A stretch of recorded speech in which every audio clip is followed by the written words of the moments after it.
This would have been the 100th birthday of my grandfather, Alexander McCurdy, and the Westminster Choir College, where he taught for many years, is having a day-long celebration.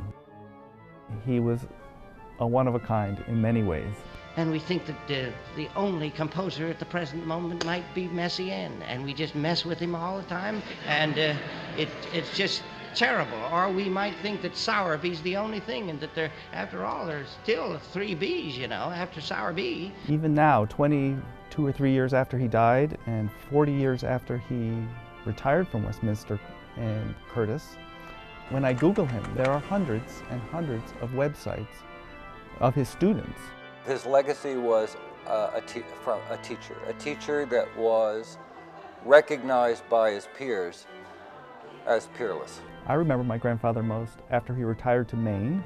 We would go up when I was a teenager often. Invariably, shortly after we'd get there, he'd say to me, "Get out your cello." We would play and play all afternoon. It's very interesting at this point to go back and talk to his students. I'm reminded about how intense he was. Oh, he was, no, So tough. what kind of things tough would he say doesn't- to you? Tough doesn't touch it. No. Yeah. I think the most famous statement to be repeated by many, many students over a long period of years was, "Well, I certainly hope you know the notes of this piece, or you'll find yourself out on Locust Street."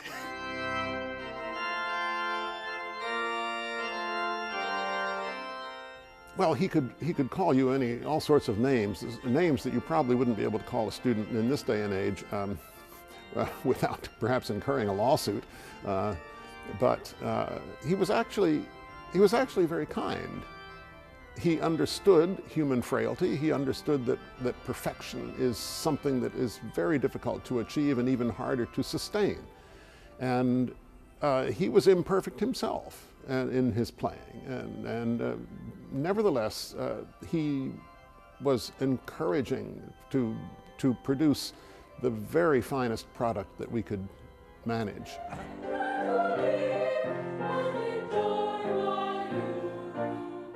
He always tried to find what that person was made of, and just how to bring out the best in them. And he was incredibly successful.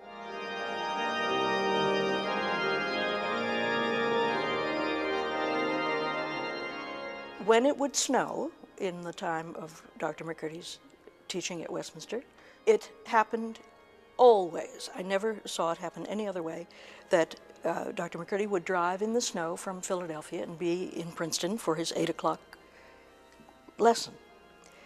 Sometimes then the school would be closed for a snow day at 9 o'clock. And this happened repeatedly. Nothing kept this man from coming to teach his students.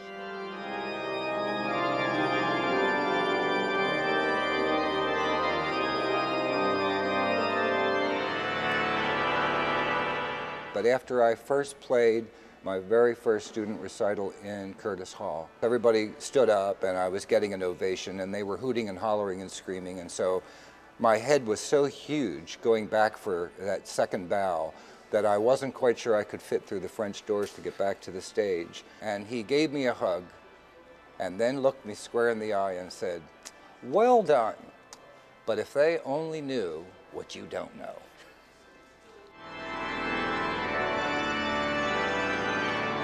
It's very difficult to quote Dr. McCurdy without getting a voice like this. They couldn't discuss their teacher.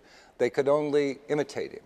Did Dr. McCurdy sign you up for a lesson this? Oh, yes, he most certainly did. He signed me up. "Well, Mr. Weaver, aren't you just a boob? Aren't you just a dunce?" He said, "Don't you think you should just go back to Baltimore?" He used to love to talk about West Virginia, my home state, which he would constantly say, "Mr. Litton, did you ever think any good could ever come out of West Virginia?" You get the nuances. You're musicians. Come on, sing it like you want to. Sit up. You look like you're half dead here. How lovely. With me. 1, 2. Oh, come on. Now, come on, will you? Come on. Again. Oh. Now, take it from me, will you? Take it from me. Just take it right away. From the first time I ever heard him play the organ, there was an excitement there that I hadn't heard from any organist ever before. His playing was the way he was. It was energetic. It was rhythmic. He played the opening recital on the new organ at the Academy of Music in Philadelphia. And the place was jammed, and all of the Curtis students were there, all of the Westminster students, and all of the faculties. Rudolf Serkin was there, you know, and everyone. And he came on stage, and the first thing he did, he played the national anthem, which was electrifying the way he did it. And then from then on, he played one of the finest recitals I've ever heard, totally from memory.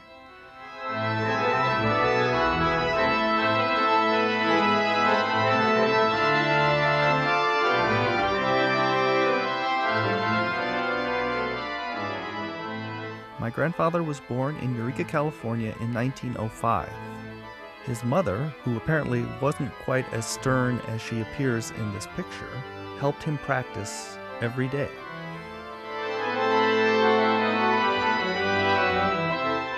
When he was 10 or 11, they went to San Francisco, and he got his first job playing the organ in a silent movie theater.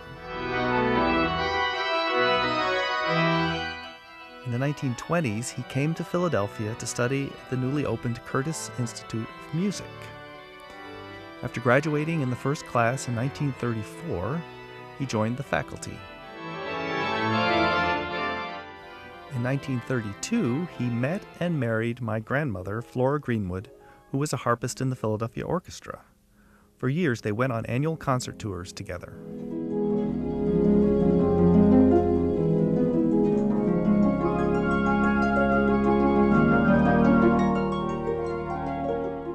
It was at the end of my first year at Westminster, I found that my voice was one of the worst on the campus. In fact, my voice teacher told me I was at the bottom of the barrel vocally and I should take up something else. I played in chapel some trumpet obligatos for the baccalaureate service.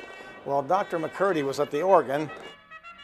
So after the rehearsal was over, he came over to me and he says, "Roger, you need to be at the Curtis Institute." He says, "I hire students out of there every year to play trumpet at my church on Easter, and they're not any better than you are right now." It took somebody like that to give me confidence to even audition for Curtis.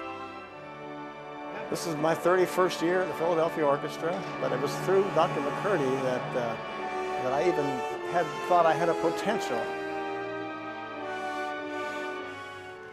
Here is organist Michael Stairs with guest conductor Erich Leinsdorf and the Philadelphia Orchestra. He really didn't care if we were going to be organists or conductors or what we were going to be, but he wanted us, number one, to be great musicians, make wonderful, exciting music, but he wanted us to be honorable people and to be caring about people in our charge.